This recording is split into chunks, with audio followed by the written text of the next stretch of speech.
Hi, I'm Brent Johnson, and today I'm at the Church of St. Gabriel the Archangel in South St. Louis. With me today is Mary Beth Wittry. Mary Beth, thank you for letting me come in today and look at this instrument. Tell me about this organ. Thank you, Brent. I'm happy to be here. This organ was built in 1961 by the St. Louis Pipe Organ Company, which came from the Kilgan family, was developed from the Kilgan family. And it was a modest two-manual instrument with a different console, obviously. So originally two manuals. Two manuals. Then in 1991, this beautiful console was added, and with all the memory and channels and lots of really nice features. And was it originally in just these two chambers? Yes, it was. Okay, so they managed to make it a three-manual within it. At that point in time, according to the tag here on the organ, the little dedication says 27 ranks. Okay. So it was rebuilt in 1991. Right.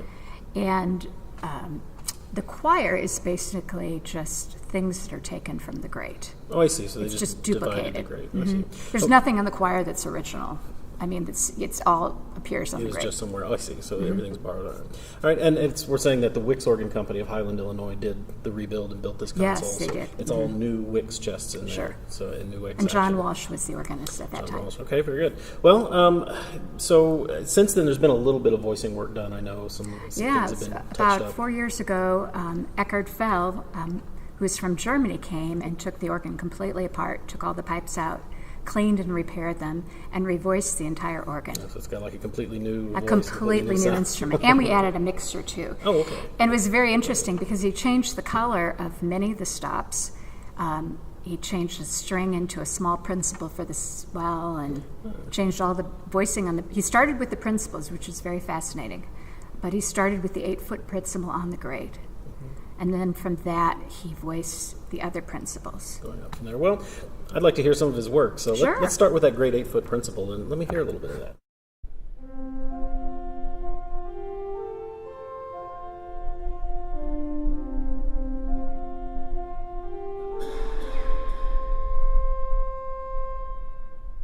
It's a beautiful sound. It just fills the room up with that. It's a very singing principle. Yeah, very it's lovely. clear, but not screamy at all, but very clear. So then from there we add the 4-foot octave. And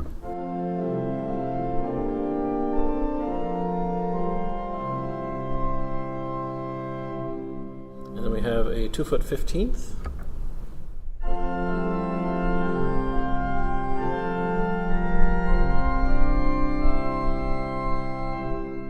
Very lovely sound, and all of that's capped by a mixture. Now, you said this was new, but it's actually, there was a mixture there before. The heat just they took the golden mixture out, so completely new they mixture. changed it to a different Just three-ring changed it. mixture. It was really I never bright. actually used the other mixture. I see. So this one is more useful, I take it. Yes, All right, let's hear it's it. lovely.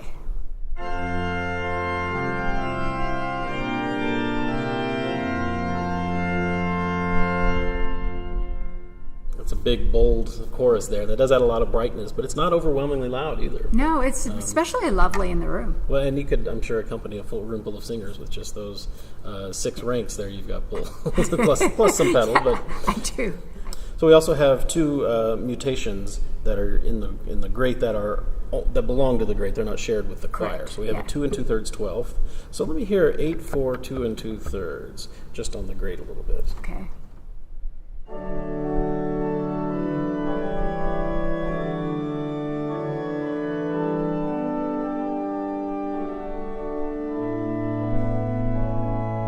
I sometimes use that as a solo as well. Oh, yeah, just solo by itself is a.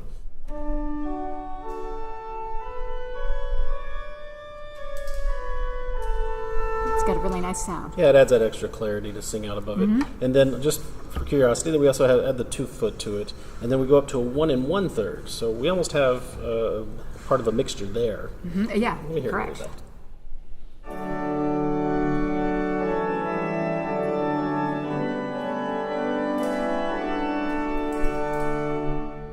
Yeah, if you had a smaller crowd, you don't need the mixture really capping it off.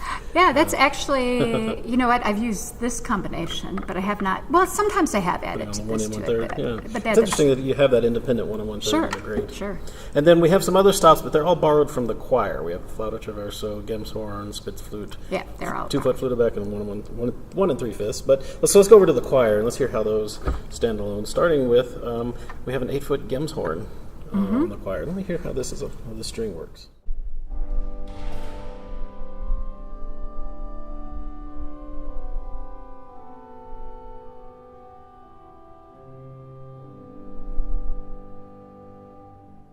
Oh, very lovely. It's not real edgy. It's kind of a broad-scaled, almost principal type of sound there, but much softer than the great principal. I would even call it a dulciana based on that. Yeah, really, yeah, it's lovely. And then we have a 8-foot flauto traverso. This is on the choir. This is also available on the great. Let's hear that.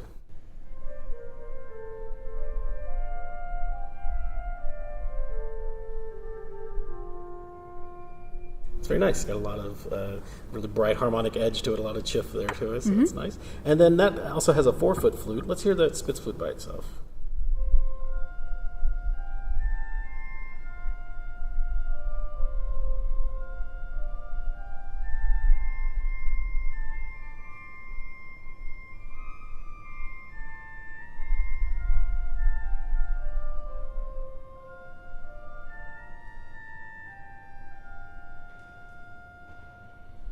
It's very narrow scaled, has a lot of edge to it, a lot of brightness. So I imagine if you add that to the 8-foot, you get quite a bright little... Yeah, you know, I actually oftentimes use these three together. The Gem's horn and the flute. Because it's... Let's hear the flutes by themselves first.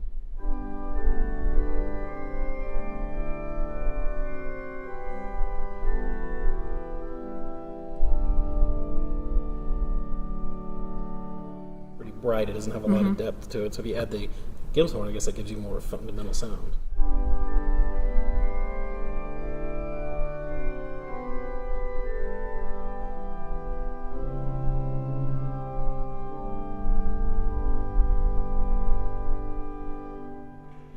Fattens it up a little bit, gives you that. Exactly. I'm just gonna pull stops here and just keep building up that Sure. choir ensemble. So here's with the 2 2/3, the block flute it's called. That's a favorite for me as a soloist. I was going to say that's probably a good solo. Actually, let's hear just that by itself.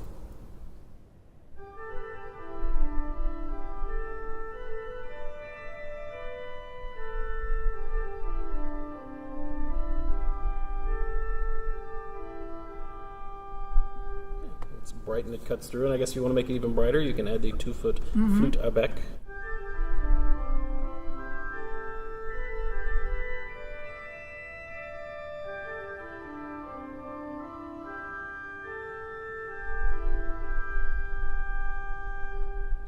And then we have yet another 1 1/3. This one is a flute scale.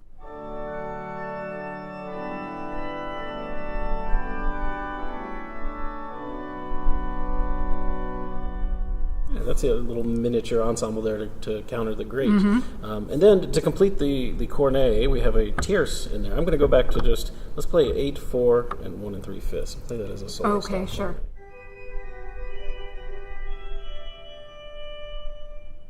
And bright, and then again to complete the cornet, we can bring in the 2 2/3.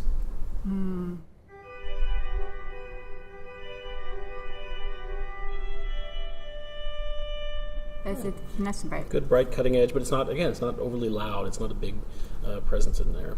And then we skipped over in the great the one big reed that's up there in the choir, and that's our Herald Trumpet. Now I do believe this was actually added in '91, if I got the good news on that. So this is the biggest reed in the organ. So let's hear a little bit how that sounds. Yeah, and it's really nice because since it's in the choir and under expression, it can be used as an ensemble stop as well as a solo stop. Oh, okay, because it's in the great, it's available there, but it's actually in the choir box.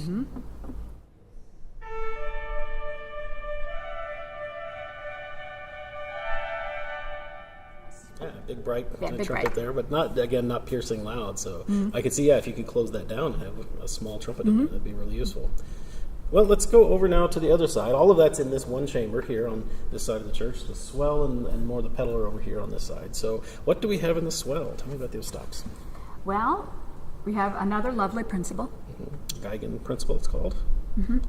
This was a string. Eckhart revoiced it to make it lighter scaled, so now it's the lovely principal. So it's actually been, okay, let's hear that.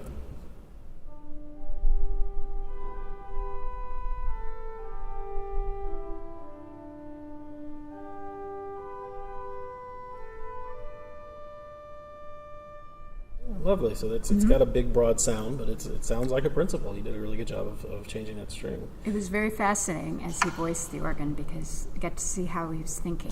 He's starting with the principal 8, and then I think he worked with all the principals together. It's a good way to start. To make them to play nice with each other. Oh, that's wonderful.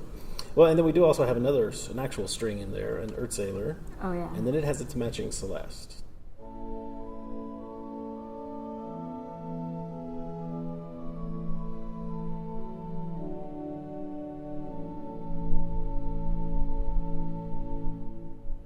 Definitely a thinner, stringier sound. And again, all of that can be closed down in the swell. It's a little soft. It would be really ideal to have a little bigger string. A bigger string. Well, that's probably where the other string was, and then it's been repurposed into a more useful spot. But again, that's not super soft with the box open. I imagine when you close it down, it's quite soft. Sure. So then we have a flute, an 8-foot flute that goes down to 16. And it's called a roar flute, or roar gedeckt is a 16. Let's hear some of that.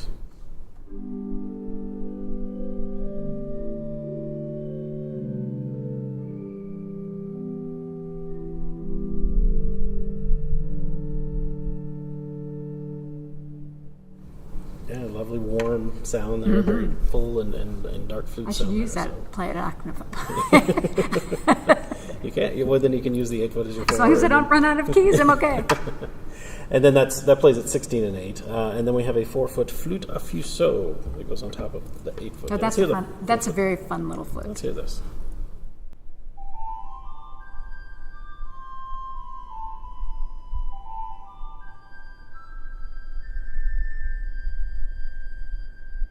Yeah, very chipper, bright flute there. I like that. How does it sound? I like this flute a lot. Yeah, I can see why. How does it sound with the 8-foot underneath it?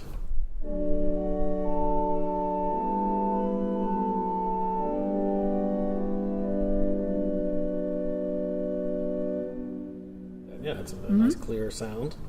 And then we have one more of a 2-foot nocturne that can go on top of that. It's a very nice flute as well. Play it by itself.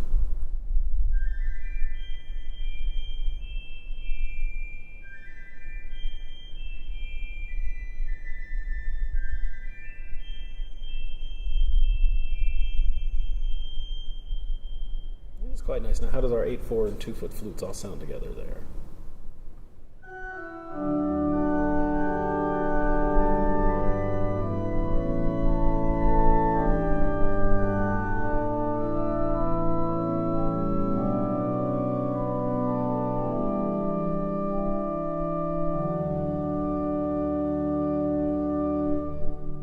The ensemble, and just to hear all of the swell together, the swell flues, let's turn on the principal. And do you want the 16? Let's turn the 16 on and just play that same thing again or something similar there, and I want to hear that.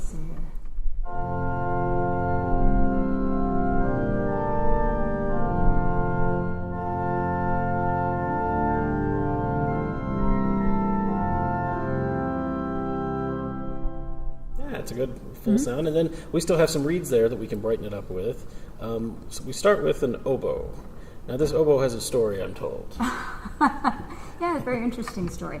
So from low C to the G, which would be the top pedal note, is gone. Oh. I think someone's took it for a pedal rank somewhere. Well, they probably didn't take it out of here because it never had those notes here. Well, I'm not saying from here, but it was divided up. Well, I'm told that it was actually a Kilgan stop that came out of Graham Chapel, which is the organ on the campus of Washington University. That pipe was removed, that rank was removed, and somebody probably grabbed those bottom 32 notes. So it starts at tenor G sharp. Is that a challenge to ever have when you're using it as a solo? It's amazing how many pieces of music end where I need that G. Just the G. Just the G. For the solo oboe. It's challenging. That's too bad they couldn't find 32 pipes to replace that when it was built. But that's on my wish list. Let's hear the part of it that you do have.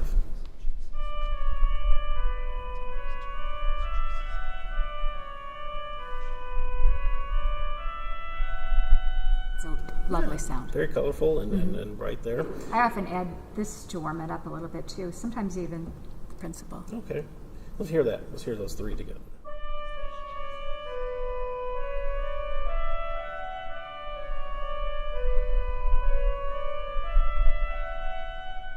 Still very bright and colorful and stands out. Yeah, so. it is. And then we have, just next to that, a Vox Humana.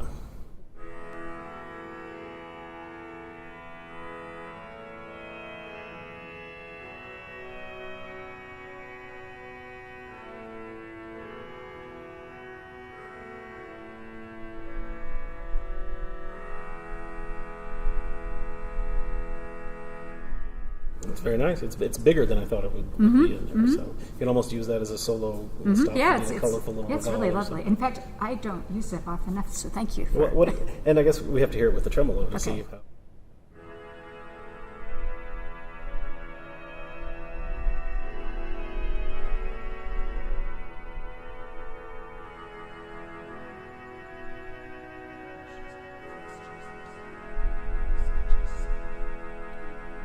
Again, it doesn't make it too crazy there. It's still a useful little color stop. I like that. And then we have our second biggest reed, the trumpet.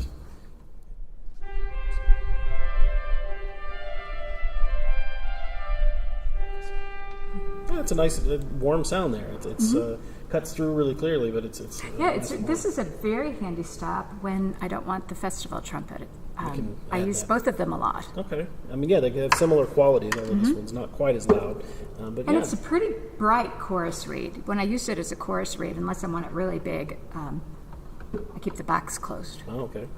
Let's hear the entire swell there, then. Everything together.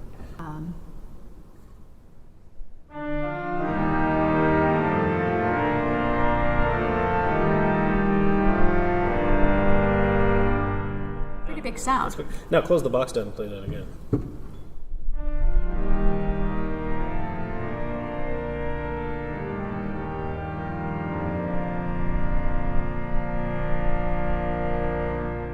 It gives you a lot of contrast there. It's nice to have that all. Yeah, the boxes weren't working properly. Now there's a big difference. Good, you got those worked out. All right, well, then we have a few stops in the pedal. Most of the pedal is borrowed from elsewhere, but we do have a couple of independent stops. Swell and the great ultimately. Yeah, okay. So It says choir, but that's really from the great. Right. So, but we do have a 16-foot violon that's independent. So let's hear some of that.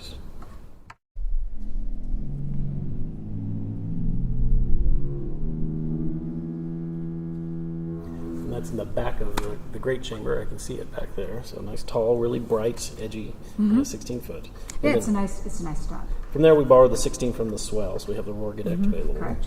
And then This is from the great. we don't have an independent 8-foot. Oh, we do have a harmonic flute. That's right. Harmonic flute. There's an independent harmonic flute in the pedals.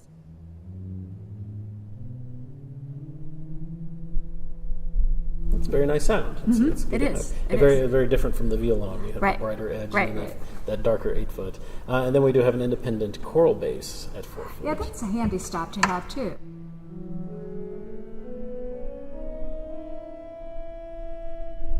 And then there's also a 4-foot gedeckt. Now, did we talk about this being borrowed from something else, or is it actually independent?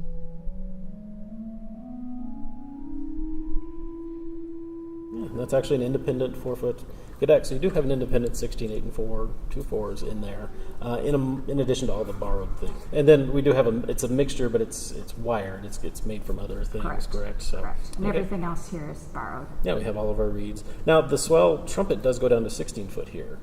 It didn't do Correct. that on the manual. Yeah. What does the bottom of this sound like, just for the bottom? Play an octave? octave. Yeah, just that lower octave. I'm going to close the box. It's pretty loud.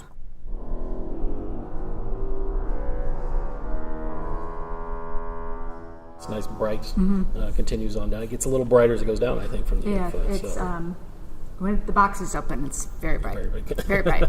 So yeah, I guess the next thing is I'd like to hear all of it together. You've got the combination action has actually been updated even since 1991, and I remember seeing it a long time ago. So you've got Peterson ICS 4000, which has hundreds of memory levels, Yeah. pistons everywhere, Super handy. and then you actually have camera buttons wired in. That's for this Correct. screen that allows Although you to. now we only have one view. Oh, and that one view doesn't actually Yeah. have 4 cameras anymore. Well, it's They- handy when you've got them wired back in. Yeah, I've gotten used to one view. Well, I'd like to hear what you can do with it. Okay.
We start our tour of the organ by going in on the swell side.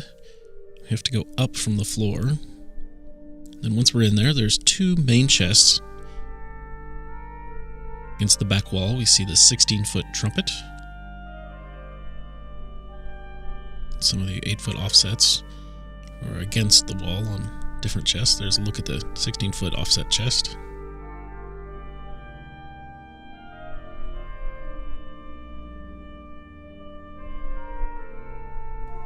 The chest closest to the front has the roar flute and the copple flute. Then the other chest here has the Vox Humana, the oboe, and the 8-foot flute. There's a little flyby of the Vox Humana.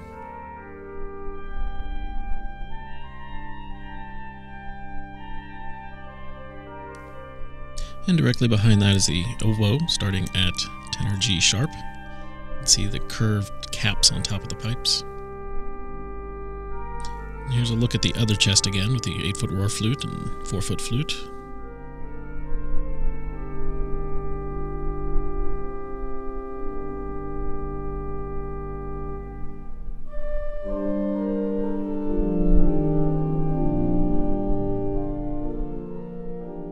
When we come up on the grate, we see the mixture right in front of us. There's one main chest for the grate, and everything's on that. Here we are up on the walkboard, looking at all the principal chorus pipes. Right here at the front of the chamber, speaking into the room. And here it is from the other side.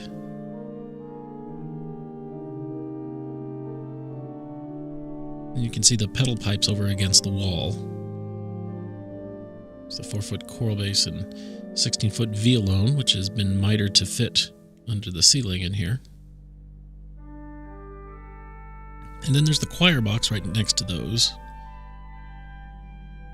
And if you look, now we're looking inside the choir box. There's all of those pipes.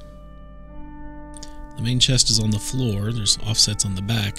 And then the hooded tuba is up here on a chest in the air. There's also some of the 8-foot flute pipes on that chest as well.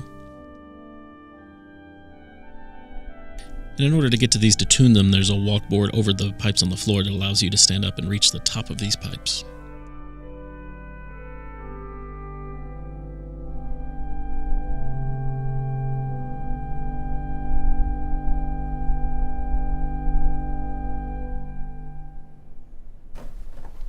So this organ was, rebuilt by Wix in '91.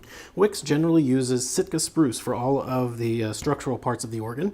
They have forever. It's in their advertising and in their material. But in 1991, apparently they couldn't get enough Sitka spruce. So the next best alternative was mahogany. So here inside the organ, in places that people never see, is all of this lovely furniture-grade mahogany, serving as chest legs, as wind chests themselves, walkboards, ladders, wind trunks. It's all mahogany, which is really amazing to see. It's lovely looking wood, but I imagine it added a bit of cost to the organ for the builder. I don't know if the church absorbed any of that or not, but mahogany wind chests. Mary Beth, thank you for showing us this wonderful 1961 St. Louis pipe organ, 91 Wix Organ Company. This instrument's it's been through a lot of changes, and it's kind of had to find its way, and we've gotten a really successsul instrument out of it. Thank I can you. tell. It plays nicely with itself now. I would also thank John Walsh, who was the organist here for 20 years, and he was the organist when these changes were made into 2-3 manual in '91, and I actually bumped into him a couple of weeks ago. Oh. We were having breakfast and getting ready to record the King of Instruments, which is our weekly radio show here on the air in St. Louis. I'll tell you about that in a minute. And he said not only was he here as an organist when this instrument was rebuilt, but he was a student here at St. Gabriel's in 1961 when the instrument was first coming in. Oh, wow. And he said he remembered seeing pipes come in, and was really excited as a kid, and that made him really interested in the organ, and then came here to play. So he gave me some information about the instrument and its history, which was very helpful. Well, he certainly got the music program going here at the parish. You definitely did. And you're doing a wonderful job of keeping it going. Thank you. As I said, we were recording the King of Instruments that morning when I saw John. That's our weekly radio show. Was produced by the Organ Media Foundation and the St. Louis AGO. It's a weekly radio show that's on the air here in St. Louis. And if you're interested in having the King of Instruments on the air where you are, send me an email and we can talk about how we can make that happen. We're anxious to share it with the rest of the outside world. Thank you again, Mary Beth. Thank It's you, wonderful listening to Brent. you play and show off this organ. Remember, for streaming classical organ music 24 hours a day, you can visit our 3 streaming sites, organlive.com, Positively Baroque, and The Organ Experience. If you enjoyed this video, please subscribe and click the thumbs up button. We'll have more videos coming, so please stay tuned. I'm Brent Johnson. I'll talk to you next time.